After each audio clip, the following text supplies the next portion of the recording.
6 weeks of him hiring, he contacted me. Said, hey, this book has been 5 years ago. He wouldn't write a second edition. Well, for about the last year, so going back and forth on this freaking contract. Elsevier is now what I would consider to be a corporation. Their contract is, or their agreement is changed for them. Nothing in there for the, if you don't get it done by such and such a time, we're going to stop you. If we have to get a substitute author, we're going to take some of your royalties on it. And Charles saying, and others, these things, they never happen. Well, my point is, why is it put it in there if it never happened? And so I've written the summary. I had a couple of people look at the contract. So I'm referring to this to the man who wasn't there. As I went up the stair, I made we can stay with. All these garbage things that are add-on is to protect them. Right. And they have nothing whatsoever. Oh, well, there's a couple of there's the chemistry concept and theory, and the other one is physical chemistry, multidisciplinary application in society. Oh. Yeah, dynamic light scattering and macromolecule. But the second one is the multidisciplinary applications. It has philosophy, cosmology, earth sciences, geoscience, and it has part in there about agriculture. And I have the Land Institute with some pictures in there. So it's basically everything humans have learned about the universe, from thinking about it to actually screwing it up.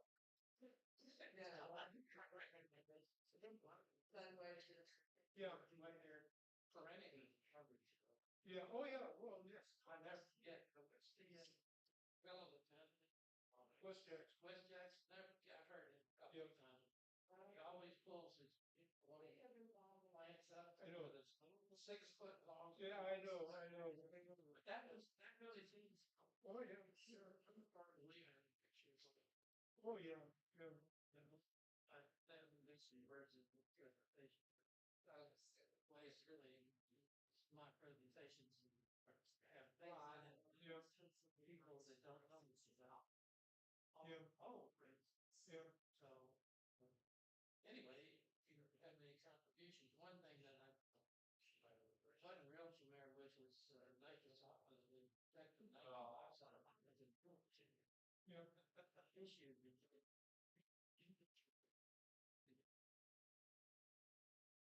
Yeah. So it's not. The United Nations is for low oxide, high liquid. Yeah. Ginger come in. Yeah, okay, the fire, I'm raising that since start ice. Something I would read this introduction has. Mind me this line. I think the computer relates to she needs to because of the same thing I had seen got me, whatever. But she lived in St. Louis, and we communicated quite a bit. And I went back on the email. The first year we had over 500 through email. And it's not just on the call. Of course, I used to. We have a 10th anniversary coming up. Been in contact for 10 years. And so her husband was promoted and had to go to Springfield. So she's been living in Springfield for the past 10 years. No. It's very intriguing. But the book I'm starting on is Climate Change Through the Lens of Geometry. And the different. But also one of the things I'm addressing is mostly so there's two things I was familiar with shut down. One book that says, well, here's a bet you can win specifically for at a bar. Here's a bar bet. He rounds off. He says, well, we take care of the nitrogen, we take care of the oxygen, we take care of the argon, and that adds up to 100%. So there's no carbon dioxide. So someone and like that. It's too low, tracing too low. This is what I call the fallacy of fractions, big numbers. So they say, next 120 parts per million. Well, that's too low. It couldn't possibly, whatever. And so they go through these calculations. But if you take 1 liter of air and that fraction of carbon dioxide, and you calculate the numbers of carbon dioxide, and then you convert that to the thickness of a dollar bill. Everybody understands money, right? So you put the money in that 1 liter, 1 quart of carbon dioxide. Do you know how tall the stack of dollar bills would be? 10 times the size of the universe. Yeah. Well, then that's just 1 liter.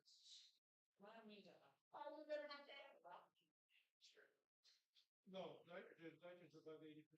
Well, this is big as oxygen is 20. True, oxygen is 20. Well, argon's 1%. And I think that's the next highest is argon. But there's a lot of others that are pushing. Yeah, I always from the yeah.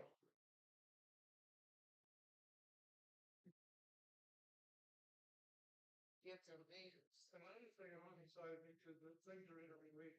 We're not really aware of the fact, oh, we can counteract warming by putting particles in the atmosphere.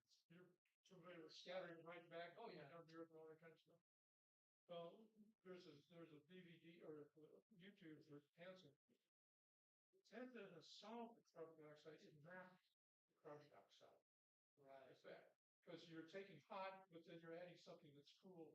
You're not solving the carbon dioxide. But the thing is, and even Colbert was one person who was pushing his geoengineering work, and he was putting sulfates in the atmosphere. Colbert says, well, is that going to come back and bite you in the ass? Well, of course, it's come down to acid rain. Right. Yeah, well, you have to keep doing it. I know, and you have to keep doing it, and it builds up. So I've got that in the book. Anyway, I'm not much I get talking to when I start talking. Oh, yeah. Well, glad you're here. Yeah, I did. You guys can questions now. Well, I won't answer questions.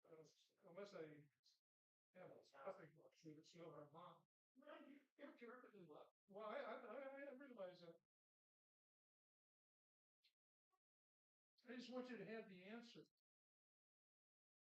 God, I'm going to be competing with all these gifts and stuff. No, you're not competing. We're closing down. They're all going to be looking. Only before. We're going to tell them to sit back. Just joking. We used to have that period, when we were in the sanctuary, then people could come and look. So, oh yeah. But anyway, let's not open that up. Look alive.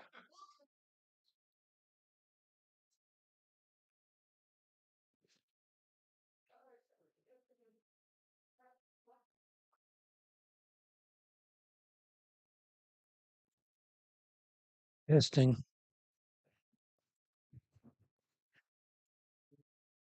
Right. Right. Yeah. Anything I need to do for you? What do you want to introduce me? I guess you could do that. It would, I think it would be better. Okay. Yeah.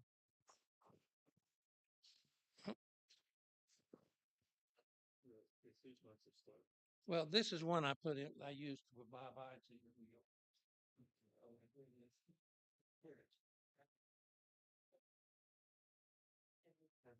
next week?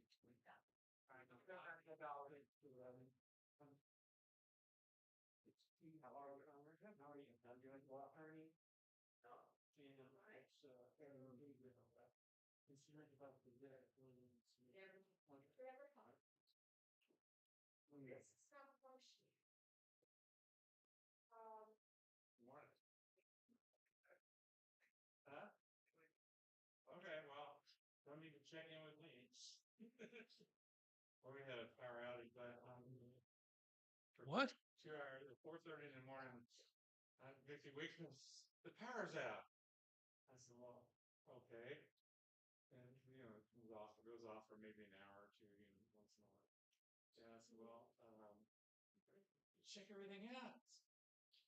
There's nothing to check out. It's all off. So it comes back on at 6:30. There's somebody downstairs. Who's in our house? There's somebody talking downstairs. This fucking Alexa house comes on. And he's gonna come out and check it out. Alexa would go, oh, because it came back. Came back on and she had some sort of book she was listening to on her phone and it took over. She's driving me from the bed. Well, what was the cause? Fire. I've heard some explosions and transformers. In the ring last night. Anyway, I was like,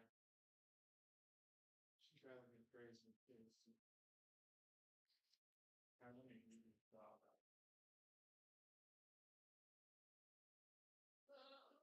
Well, I'm going to sit down and then you can get up there first. Okay. You don't agree all the time. I just want to make sure I know what they're. The main thing is that challenge the cell phone. Boy, they were real pretty. That's very nice.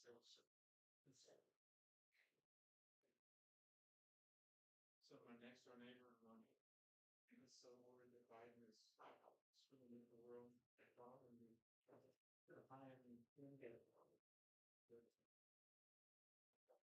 he thinks the Biden government's all on the commitments. But it's not this expensive camera.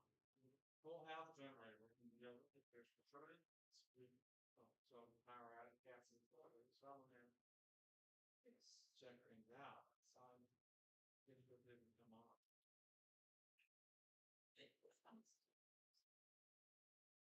It's hard to start to die.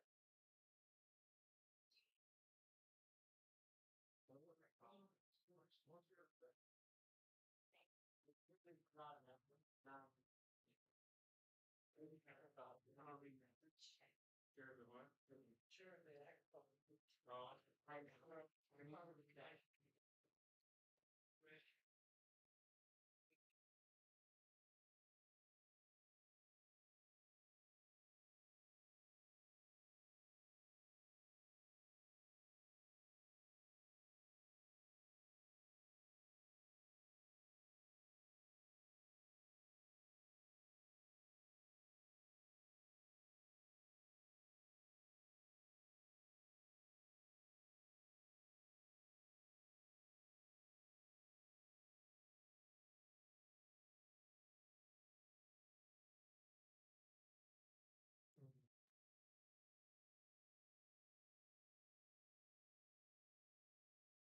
yes, keep it busy and then come back for agriculture. No, that's fine. I'll get it.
Good morning. I'm George Baggett. I'm a member of the All Souls Unitarian Church.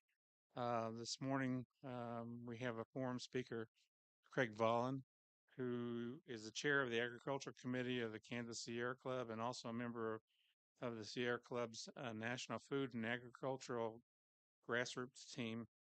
And he's planning on describing the goals and practices of regenerative agriculture and how to help address the problem of climate change. I wish you would all turn off your cell phones at this point. The We will have time for questions and answers after. Please, at that point, we will take up a collection for the forum. Okay.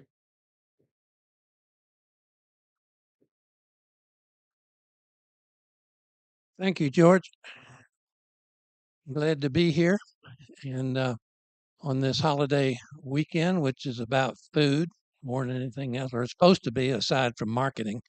But so anyway, we're going to talk about the food system today. Regenerative agriculture and the climate change.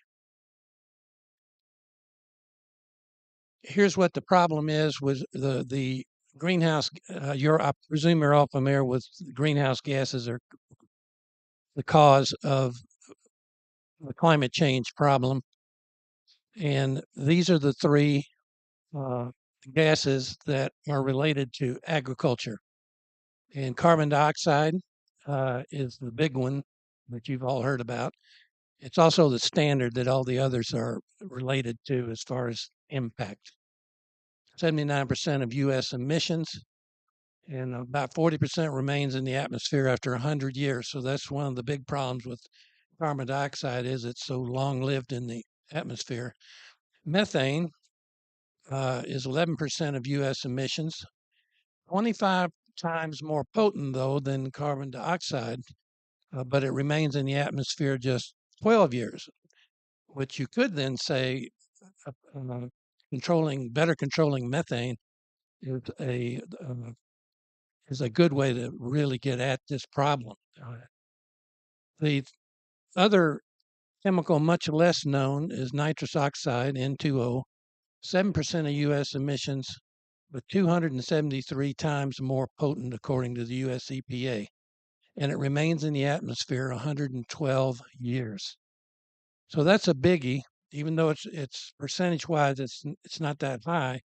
It really needs to be something that is closely monitored if we're going to get anywhere. So these are the major carbon sinks. The problem is that these gases, or particularly with fossil fuels, they used to be buried under the ground. And of course, we've gone out there for the last several hundred years, but even further back than that. And we have uh, taken these minerals out of the ground and burned them, and that's the main part of the problem.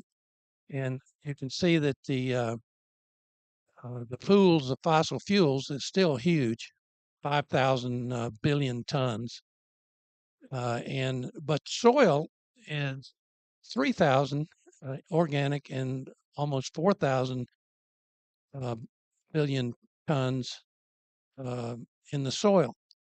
So anyway, the problem here is that um, some of the carbon dioxide in the atmosphere does go back into another pool where it's not a problem.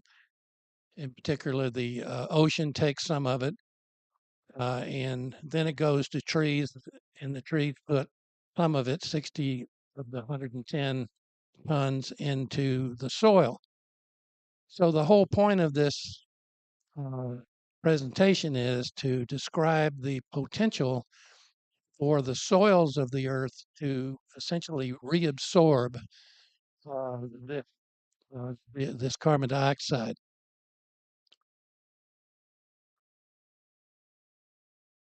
In the United States, agricultural soils have lost 30 to 50% of the carbon contained prior to cultivation. And that's mainly about, I'd say, 200 years more intense, although there's been cultivation going back thousands of years with the Native Americans. And soils constitute the largest terrestrial organic pool, 3 times the amount of carbon dioxide currently in the atmosphere, as you saw earlier. This is global, worldwide, the total potential of carbon sequestration, and sequestration is a word that it means that you just get it out of the air and down in the soil, is about 6.5 billion metric tons per year for 60 years. The 60 years is the estimate for how long it would take if you could sequester that much, which we probably can't. Uh, then there would no longer be any capacity in the soils after about 60 years. And I'll talk a little bit about that later. So here's the biggest part of the problem as far as agriculture is concerned, that I guess it's been about 80 years now, really post World War II. A lot of people who thought they were really smart decided to change the way of agriculture with the idea that we were going to feed the world. And so they started changing the way we were growing food. And it is, if you're just looking at food from the pure standpoint of mass, it is more efficient, a lot more efficient, some of the techniques they started. But they ignored and continue to ignore the side effects of industrial agriculture. One of them, of course, is deforestation. And this is really a biggie because trees hold a lot of carbon.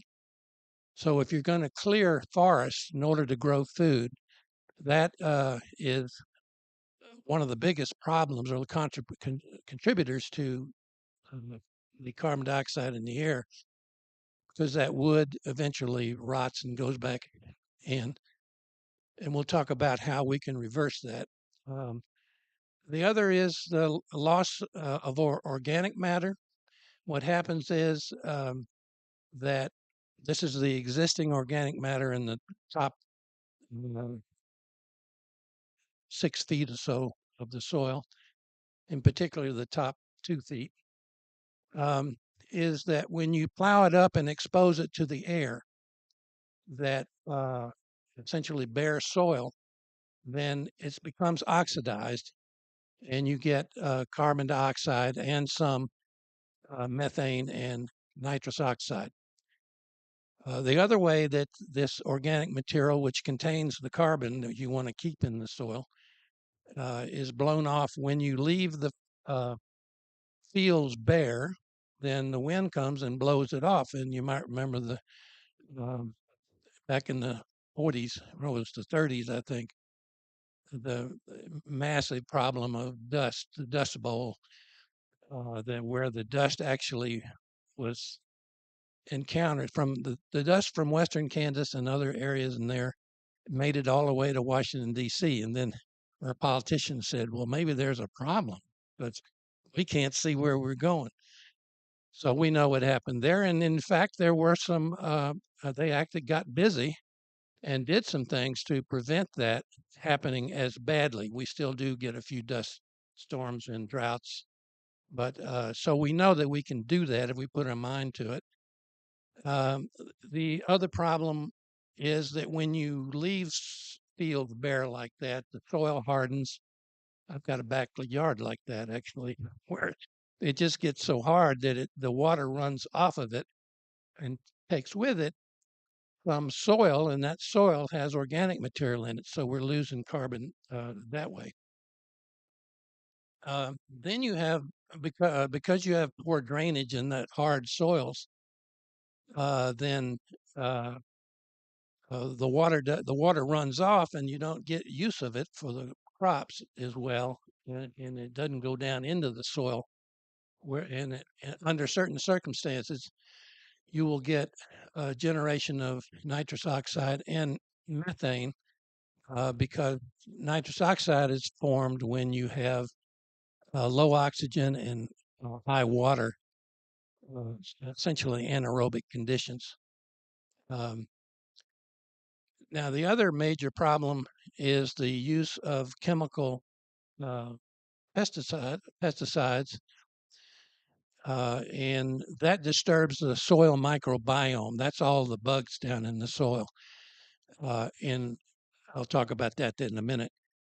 Uh, and this is really one of the biggest problems with industrial agriculture, is that they started making ammonia from the air, industrial processes, after World War II. In fact, they had all these factories that they were using it for weaponry, and they said, well, "What are we going to do with them now?" So they started. That's how the heavy use of ammonia fertilizers, chemical fertilizers, started. And unfortunately, that's a soluble form generally, and when it goes into the soil under those conditions of uh, or those anaerobic conditions, you get a heavy output of nitrous oxide. So I'd say that's the the worst impact of industrialized agriculture. Um, then there's generation of methane, carbon dioxide from animal production, which are called CAFOs. I've talked about that before. They're concentrated animal feeding operations, and also animal feed production. And finally, and this is a long list, I know, but that's the trouble with industrial agriculture. That it was like, let's get a quick efficiency. We're going to feed the world. Let's get this production up, and nobody paid any attention to the side effects to the environment, also to the quality of the food. In fact, I remember coming across this fact some years ago that you've heard that the yield of corn has doubled over so many years. Well, they measure yield by mass, the weight. Well, they made more money when they increased the yields or the mass. They paid no attention to the nutritional content. So many studies have shown that even though the yields are higher, the amount of nutrition in them only went up modestly. So that's because you can make more money by just so that's how they were bred, was they bred for yield, not for nutrition. That's sort of a sidebar there. But and then you've got because it's so mechanized, you end up having a big fuel inputs for all of the irrigation machinery, feed inputs for the animals, and also the long distribution of product. Should we be getting all our food from California and southern Florida? I mean, orange is okay, I give them that, but there's a lot of stuff we get from California we could get locally. Okay, so what is regenerative agriculture? It's defined by its objective, which is the rebuild of soil organic matter and soil health. In other words, farming in harmony with nature. The main benefits are greater nutritional density of crops, better water management, and most importantly, in this context, the sequestration of carbon.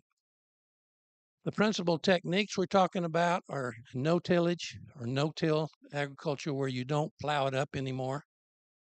Cover crops, they're mainly is to cover the fields.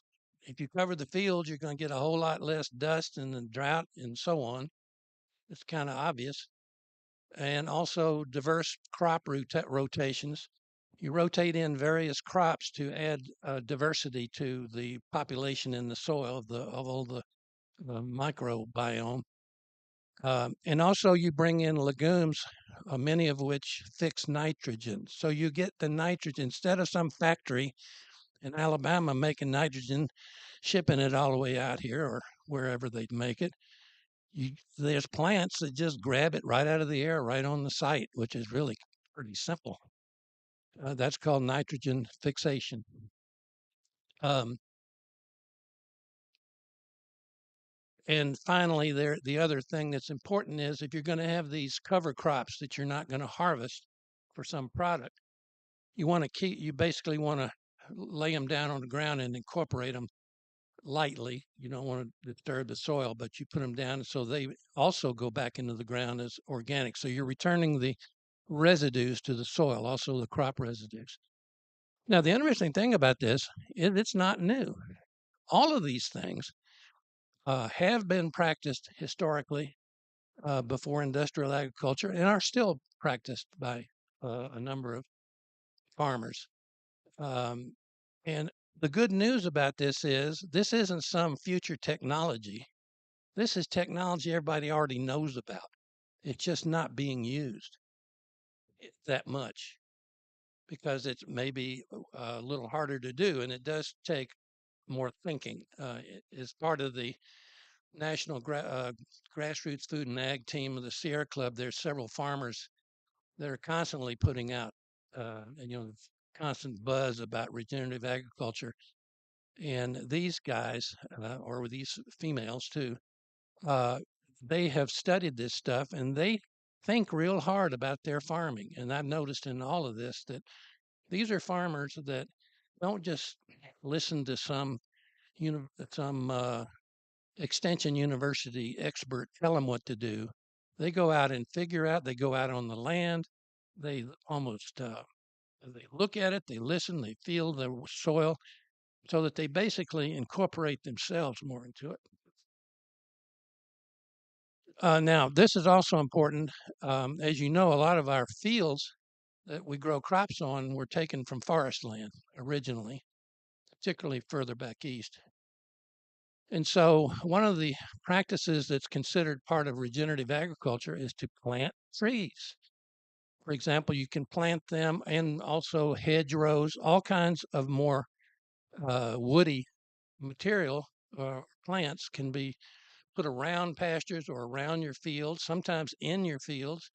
There's also, and I'm no expert on this, but there's forms of interplanting of these plants where the in between rows even to it has its mainly to build soil health and also to instead of using pesticides uh, against insects, you can actually attract um, beneficial insects.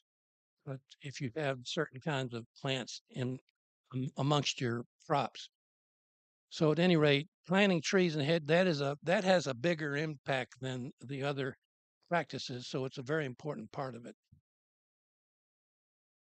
Now, why is it that these things work? Well, no-till reduces the oxidation of soil organic matter and protects the soil microbiome.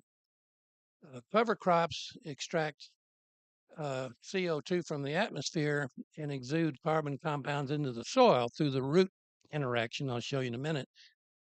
And so this increases the health of the symbiotic microorganisms down there.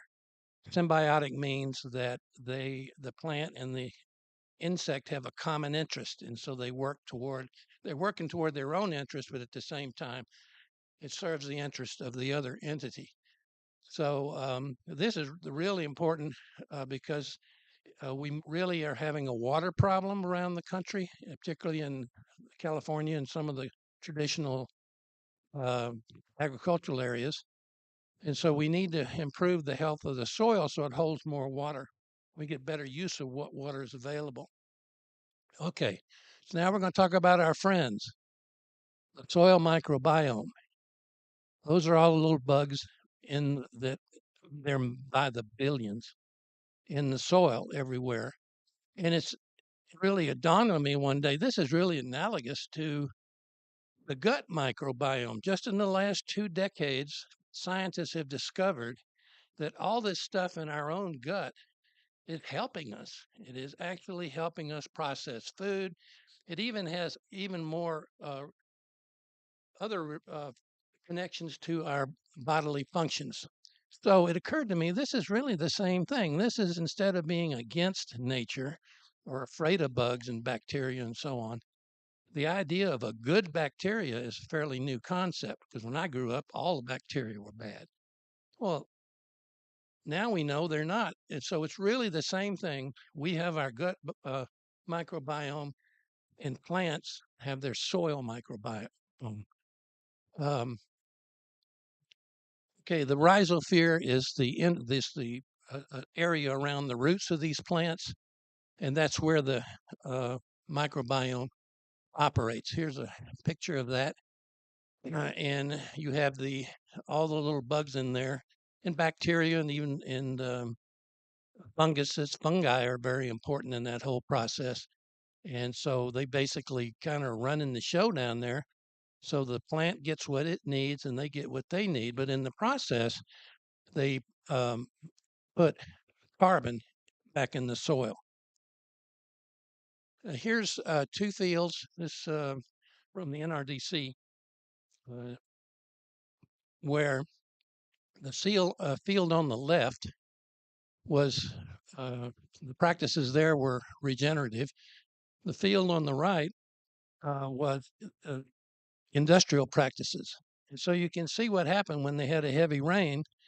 The field that was done right was able to drain away that water, which incidentally would reduce the formation of nitrous oxide and methane, whereas the other one is flooded, and so a bunch of gases will come off of it that'll be detrimental.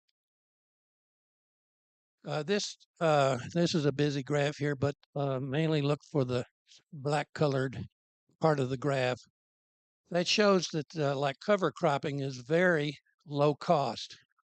And also, interestingly enough, grazing with legumes is, and the grazing part of it, we'll talk a little bit about that, is also a low cost, because part of the problem is you're not going to get farmers to do regenerative practices if they're going to cost them their profits. So this is crucial, and we'll talk about the farm bill here shortly. Now we're to animal agriculture, and this has been controversial in the debate about what to do because the raising of animals and their products that we make from them uh, has both positive and negative impacts. The one on the left is in Kansas. This is the largest cattle feedlot in Kansas. It's permitted for, wait for it, 140,000 cows in one place.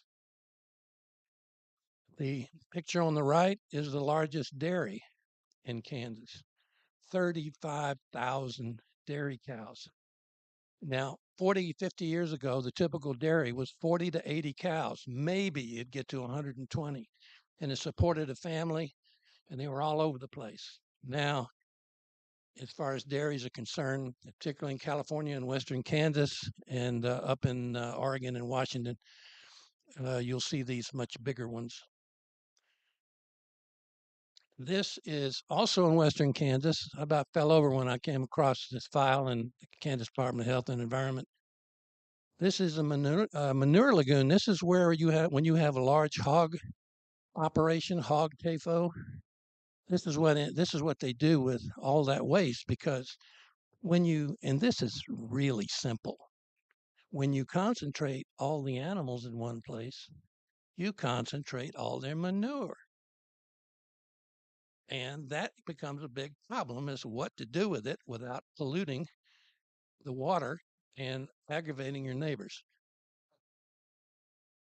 So anyway, this is what they look like in many of the lagoons in western Kansas where they raise hogs. Well, they raise them all over. But now, rotational grazing is considered part of regenerative agriculture. And one of the argument is that we know cows do enteric digestion, which emits methane, which is one of the problems. But the difference between that the big cattle feedlot you saw is that cows also do things when they're on grazing on pasture that mitigate this methane. Okay, and the big argument is how much it's mitigated. But what happens is that when they if it's properly done, where do they have little paddocks where they move the cows around all the time, and then that allows a paddock that's been eaten to grow back. But they're always spreading their manure and their urine, which fertilizes the thing. And so here's another friend. The dung beetles, according to one source, it was on Wikipedia, can bury 250 times its own weight in a night of manure. 250 times its own weight. They bury it right in the ground. And when they bury that manure in the ground, they are sequestering carbon. So this is just one of the ways in which having cattle is not as much of a problem with the climate change as some people would say. Now, when they're in all these big cattle feedlots, it's different because they don't have any grass. They're all on dirt, and they have these huge piles of manure. I've been out there and seen some that are like 30 feet high. They pile them all up and they sit there. Well, if they sit there for a while and it's anaerobic inside, you're going to get methane out of them instead of having our buddy here put them back in the ground for you. So we need to get rid of CAFOs, and I've said that for years. I even made a presentation here about that.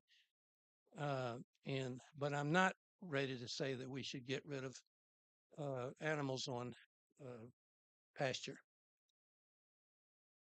Uncertainties. Okay, I've given you a quick run through here of regenerative agriculture. So here are the uncertainties. What about the permanence of these gains? And when I mentioned that you could fill the soil up in 60 years, you could basically sequester carbon, but the soil carbon pool would be full after 60 years. So that means we can't just do this and not continue to quit emitting carbon by burning fossil fuels. So regenerative agriculture is not the total answer. It is part of the answer. And the more is equally as important part of the answer is for us to be quit burning fossil fuels. And of course, you're well aware of that argument. The other one in this is one that's not talked about near as much. But if we're going to use regenerative uh, methods and plant trees and that kind of thing, then we've got to somehow reduce the pressure that has caused these trees to be cut in the first place. This won't work if the human population continues to grow at the rate it is now. The 8th billion humans took 12 years. Went from 7 to 8 billion in 12 years, and they're projecting another billion in 2037. That's 15 years because it's slowing a little bit. So I just want to point out that is, in my opinion, climate change is not the fundamental crisis in the world. It's population growth because population needs all the stuff they want. So uh, there's also, even for regenerative farmers, remember when I said that when uh, you get soluble nitrogen in the presence of anaerobic conditions, wet and low oxygen, you get nitrous oxide, which is so powerful, 273 times carbon. So this isn't something that we can just say, okay, we're doing these practices of regenerative agriculture, but the farmers, and they have to be incentivized to continue watching it to make sure that the water drains away, or they design things so that they do not get into conditions where you get nitrous oxide. So I don't know how that's going to work out necessarily. Uh, okay, the high levels of meat and dairy consumption are inconsistent with the positive role of rotational grazing. One thing about uh, rotational grazing is it takes more land when you put the cows on the land. Well, if you're taking more land, then it may be that we can't produce quite as much of the dairy products and meat. And I think for health reasons, it's best to, as I'll mention in a minute, I think that the American meat diet is artificial. After World War II, it was typical, and I even remember this being so old, that uh, that you would on Sundays you'd go to grandma's and you'd have a roast. Okay, the rest of the week maybe a few times you would meat, but one time I was in west up north of the city, and I went to an antique shop, and there was the whole wall was covered in old brochures about food. And I bought a bunch of them and looked at them and found out that in the 50s and 60s, the Department of Agriculture got together with the big meat associations, the cattle and hog associations, and they did a big propaganda campaign saying that we're going to bring meat from the edge of the plate to the center of the plate. You need to get enough protein. You've got to eat meat every single meal, center of the thing. And that's how, um, and that was particularly true of beef. And so that's how it is in the 60s and 70s. The consumption of meat went way up. That's not really necessary. I'm not against it, but it's not necessary for us to be eating so much, having burgers all the time, and so on. So, in order for regenerative agriculture to work, in my opinion, it's probably going to require that we have to modulate the Americans' diet in that regard. Okay, so this is what we can do. And then I'm almost done here. Uh, there's actually a new certification called Certified Regenerative Organic, but it's in its early growth stages. So if you find something in the grocery store that says that, I would give preference to that product. In the meantime, you can buy local, regional, organically grown veggies and uh, grain-based products. The certification system for organic is pretty good. There's some things that, like they're allowing hydroponic now, but which I don't agree with because the soil is where it all happens. But that's one thing you can do is if you're going to buy food, buy whenever possible, go organic, organically grown. And there's lots of little, not little anymore, but big chains that specialize in it. Um, and also, one of the interesting things when I said that when you have cover crops, legumes, those are perennial plants have the advantage of having long root systems. So the longer the root system, um, yeah, the more of the carbon gives down into the soil. So if you buy things that like berries, rhubarb, artichokes, asparagus, things that come back every year, if you start having a diet that focuses on that where possible, then that would be good. And there's the Land Institute that you're familiar with, I know, Rita, has specialized in developing that for 40 or 50 years now. And Kernza is now on the market. You have to kind of look for it, but that's a grain. And that would, in effect, be your one contribution you can make toward solving the problem because it has, I know, what was the founder of, yeah, Wes Jackson, which I've heard him speak a couple of times. The first thing he did on his talk was to hold up a Kernza plant. And the root was like, he couldn't even raise his arm high enough so you could see the bottom of the root. It was like 6 feet down. So that is he's done a real service for us. And so whenever you get a chance, that's just now getting onto the market. Buy that. Also, when it comes to animal products, buy only pasture raised animal products and from farmers you know if possible. And the best way to do that is at farmers markets because it's pretty well available anywhere in Kansas City. There's several farmers markets that you can get that. What you shouldn't do though is buy animal products in a typical grocery store, chain grocery store, because if you do, what you're getting, unless it's certified regenerative, you're going to get something from a CAFO, a big animal factory. Now, you'll notice I didn't include in the organic the meat products because the one place the USDA has failed miserably is to enforce the concepts of organic on animal products. So you can go in and to a store and there'll be a milk brand that says it's organic. Well, that just means that they let the cows out for just a little bit. There'll be 10,000 cows in that facility, and they'll let them out in the yard for a little bit, and they'll feed them organic feed. I'll give them that. But you basically uh, the animal product part of it. There are some brands, and I can talk to you later about that are okay, that are legitimate, but a lot of them aren't. So don't buy animal products from a typical chain grocery store because they'll come from a CAFO. So here's the other thing we can do. The Farm Bill is coming up for renewal in 2023. And farmers do a lot of things according to the incentives they get in the Farm Bill. They subsidize them in many ways.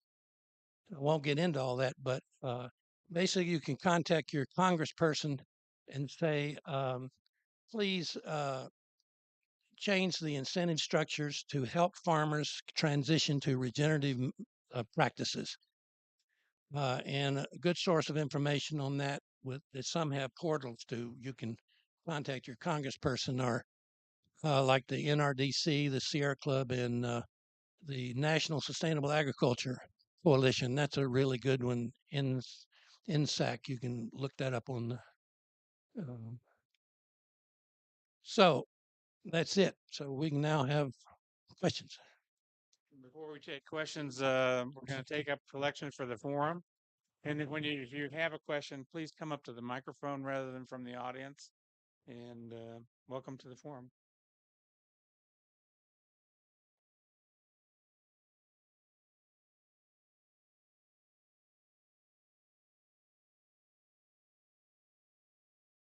This question focuses on Kansas primarily.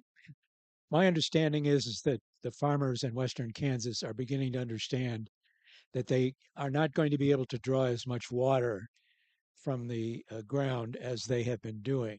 So, if we assume that there's less operation of those sorts that take a lot of water in western Kansas, is it true that the harm that you're talking about has already been done and will not be impacted substantially by that? Or what can you see as some of the results from those sorts of changes? Well, I'm well familiar with that problem of declining aquifer. The High Plains aquifer is declining. There's only a few decades left in many areas. Part of the problem here again goes back to industrial agriculture because they're growing corn out there where there's 16 inches of rain a year. That's what the rainfall is at the border with Colorado. Whereas here we get 34, I believe, 36 inches of rain. As long as they continue to uh, grow out in these dry areas, corn and soybeans, which require enormous amounts of water, then we're going to have a problem. So the first thing you got to do is to switch to lower water using crops. Sorghum uses less, but they could also do more cover cropping and that sort of thing, which would help as well. But you're right, they've been unwilling. Part of the problem goes with the Kansas legislature, um, which is one of many, is that they don't want to change the rules about who has water rights, whereas nobody wants to give up.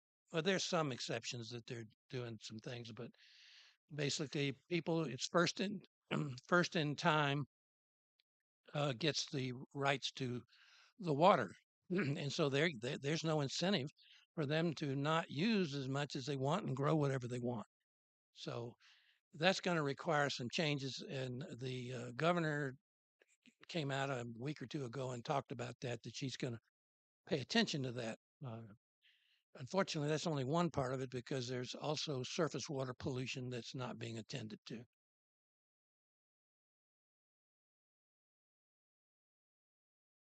So I'm coming at it for the moment from the consumer. Um, I don't know where you can get Kearns in Kansas City, and I'd like to hear about what you know about the meat products you get at a place like Natural Grocers. I've switched most of our meat purchasing to that, and we only eat meat once a day. But To natural grocers, right, I shop there too, but uh, um, I think they make a real effort to get uh, products from pastured animals. But my advice is to go to the farmers market. You can get uh, get a freezer and go there and get enough for a couple months. So you don't have to go back every week. That's what I do. I've got it's just a little bitty freezer, and but I get all my such products from farmers I actually meet face to face. Now there's some that you can go online. There's some lists, national lists and local lists of farmers who are doing it that way or doing pastured, and they'll deliver. They'll deliver to your door uh, if you want to do it that way. So I do like natural grocers. I trust them, but I can't guarantee that what you're getting there, animal wise, meat wise, is truly pastured. So if it says it is, it probably is. Oh, the Kernza. Well, that one's it's just I it's available in certain cereals like Cascadia Farms, but I was looking for that just last week and didn't find it in this store, the one store I was looking at. So I think the best thing to do is to Google it, uh, Kernza products, and then I know you can get it online. One of the statistics I heard at the Land Institute not long ago was about the destructiveness of corn to the soil, growing corn, and that they were estimating about for every bushel of corn that was harvested, it would essentially consume or destroy about 2 bushels of the topsoil. So a very destructive crop, probably for a lot of the reasons that you've outlined here, having to do with erosion and water loss and so forth, but also the crop itself as being a high consumer of soil. Uh, Using regenerative agriculture, does that loss of soil go down to zero, or does it go from 2 bushels down to 1 bushel, or what's the extent of the gain by growing corn using these regenerative methods? I don't have the particular statistic, but if it's done truly regeneratively, it would be much, much less because when runoff with soil occurs on slopes, because the water doesn't go down into the soil, it runs off. It takes and then goes into surface water. You've seen many rivers after big rains, and they're brown. Well, duh. Why are they brown? Yeah.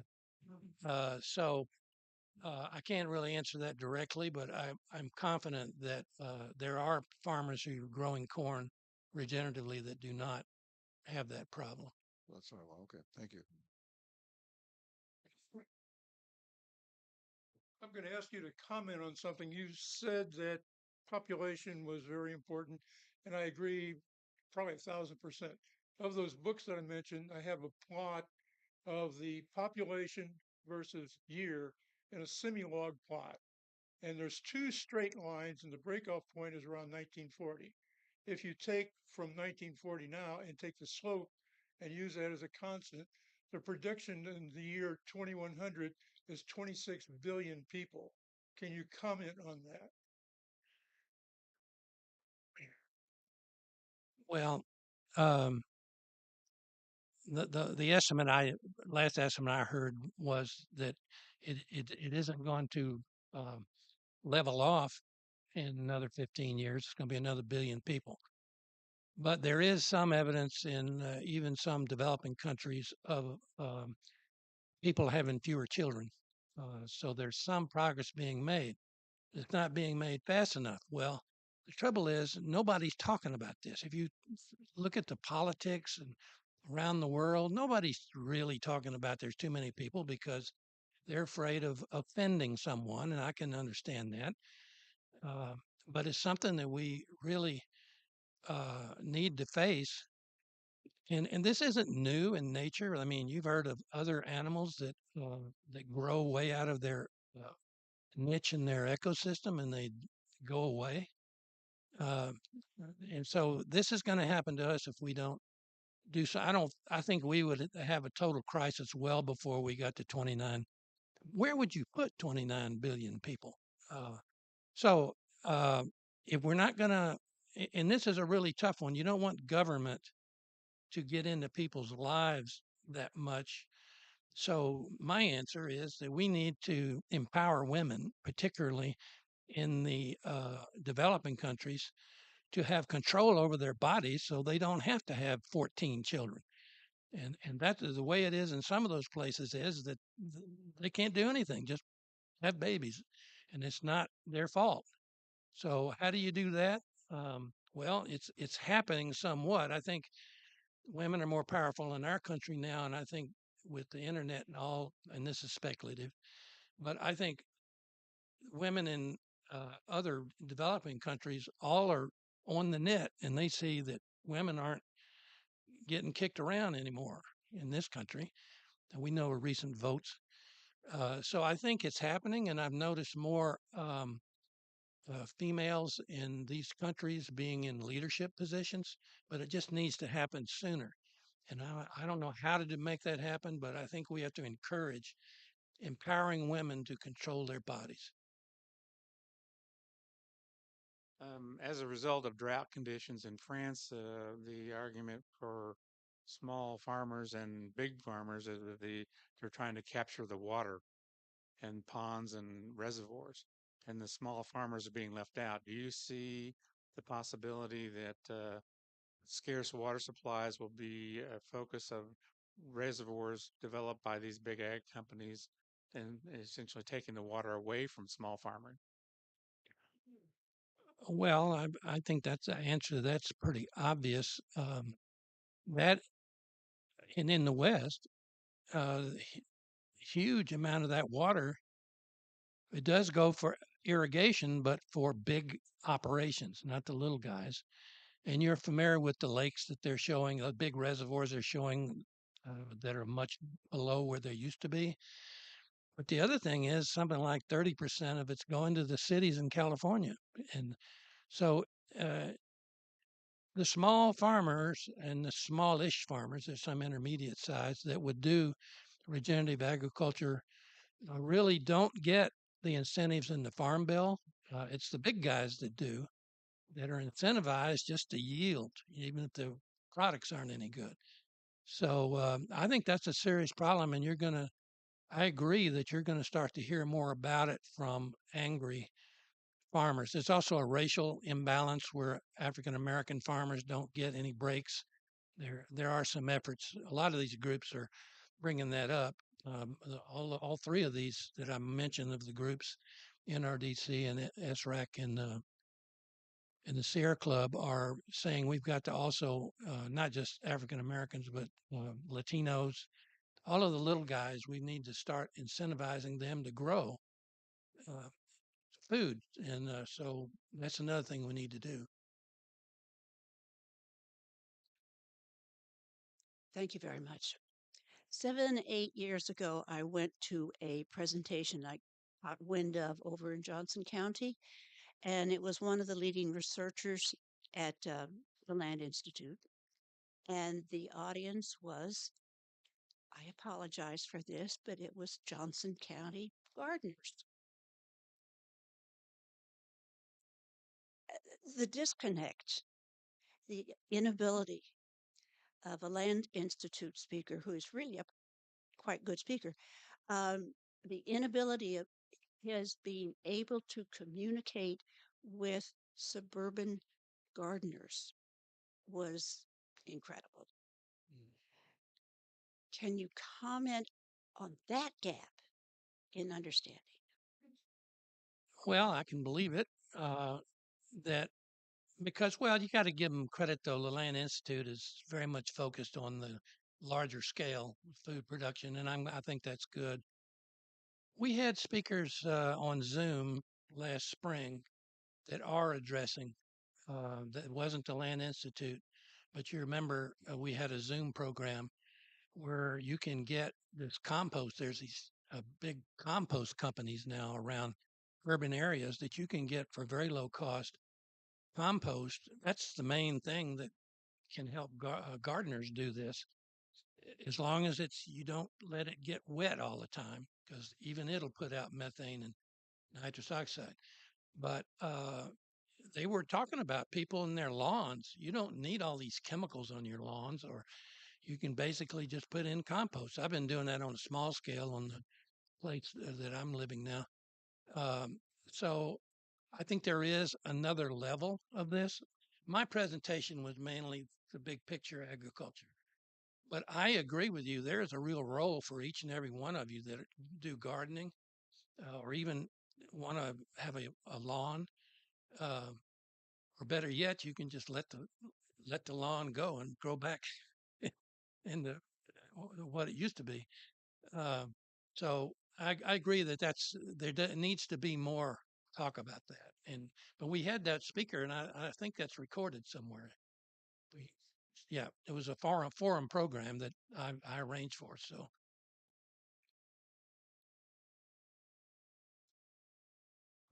I don't know if you're familiar with the book Tomato Land. The author was being interviewed several years ago, and he said he wrote the book because he was riding in his car on a road in Florida, and a truck passed him by, and something popped out, and he wondered what that was, so he pulled over on the side. It was an intact tomato, which was not squashed. And his book basically is on genetic engineering of tomatoes. And what he said was by genetic engineering, as you pointed out, you want endurance on the shelf life and you want it to last long, kind of thing. But it's tasteless because in that genetic engineering, they were masking 5 genes that gave flavor. Do you have any idea of other uh, foods on the market that might have bad flavor or no flavor at all because of genetic engineering? Because you've talked about the soil. I'm going to talk about the plants. Well, I think there's more than I don't buy tomatoes in a grocery store for that very reason, and they are relatively tasteless. And another thing about fruit is people are attracted to big apples, big oranges. But and I bought some in the past. Then I get them home, and there's no taste to them. And so why is that? It's because the minor natural chemicals that give taste, which are in very small amounts, are not in there. It's full of carbohydrates because that's what they bred toward was weight, size. So when I go to a farmer's market and there's some apples there, the first thing I look is, are there some marks on them, or is there little tiny holes in them or stuff? And then I know they didn't use pesticides. So I'll buy those. And when I started doing that, you have to kind of cut out little places, but the taste was so much better. So you're absolutely right. That's the trouble with all of industrial produced food, in my opinion. I'm sure there's some exceptions, and that's why you want to stay away from that. And I like farmers markets, but you can't get everything from there. So I understand that, and we have a season here, as you know. So there are limitations, but there's a lot of instances of that. Um, I live at Kingswood, which is a senior living facility, so I don't have a lot of control over what Mhm. they feed us. But there is an incredible amount of food waste out of a place like that. And there are people who are wanting to develop a uh, composting uh, situation where they would collect waste. And so I'm wondering if you can give me some recommendations as to who to contact for something like that. Or for the compost, Yeah. or to give food waste to them.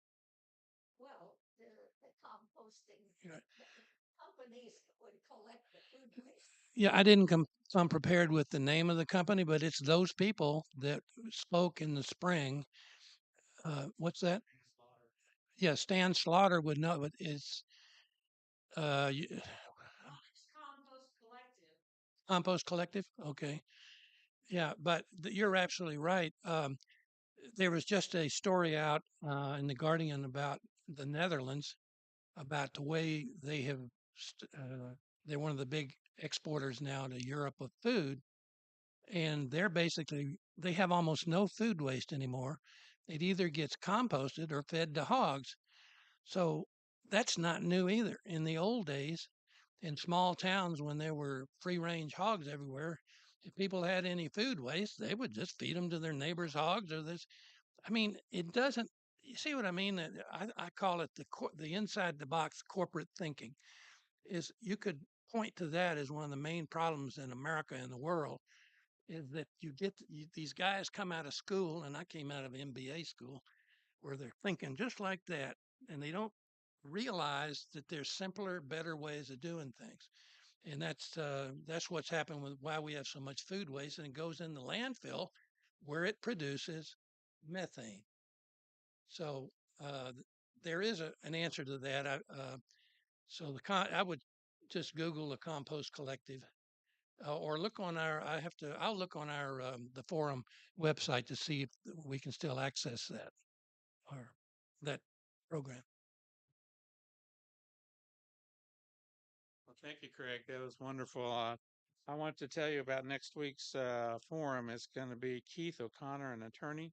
He's in criminal law, and he's going to be talking about concerns about the death penalty. Um, and I'm sure that will be interesting as well. And thank you so much, Craig. Yes,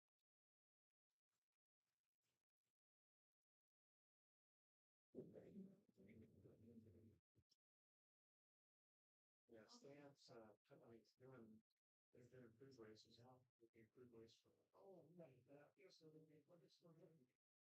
It's they had a contract with the county in Missouri. Something like that big fire getting on the facility fire. Not like that. Oh no, was that?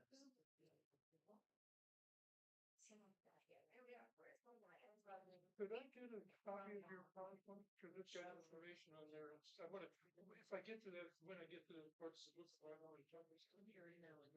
Yes. And my solution in the I can these things. Yep. It's famous. Let me go from my team. Anyway, my solution in the book was I was under the impression the earth cannot support more than 10 billion people. Oh, I don't think it's support 8. Well, I don't think so either. So you're never going to, because I said in the book, this is an extrapolation. This is not a prediction.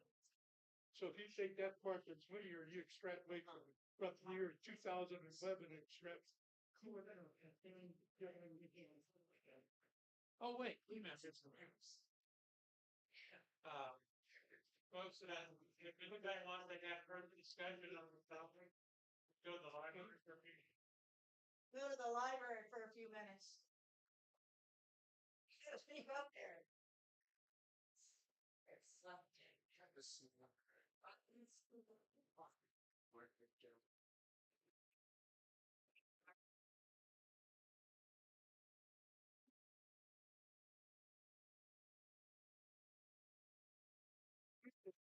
There'll be a famine. That's all that, we can't support that, but I know, but I'm just gonna prevent it from getting that high. Well, and it's just an extrapolation for current data. Those numbers. I know it is. I know it is. Listen. You know. You go out, bring some parents.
Another son.